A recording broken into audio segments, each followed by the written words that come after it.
ঢাকায় যত ভালোভাবেই থাকি না কেন, আম্মুর কাছে না গেলে বোধহয় সুস্থ হতে আর অনেক বেশি সময় লাগবে।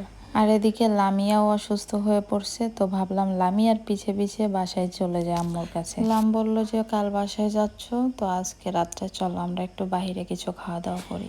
আর তো আর বাসায় গেলে এভাবে বাহিরে খুব একটা খেতে পারবা না, কারণ আমাদের ওই গ্রামের খাবারগুলা বাহিরের খুব একটা মজা না। যখন ফরিদপুরে যাই তখন খাওয়া হয় চপ, চা, তারপরে বাহিরের টুকিটাকি অন্য সব কিছু।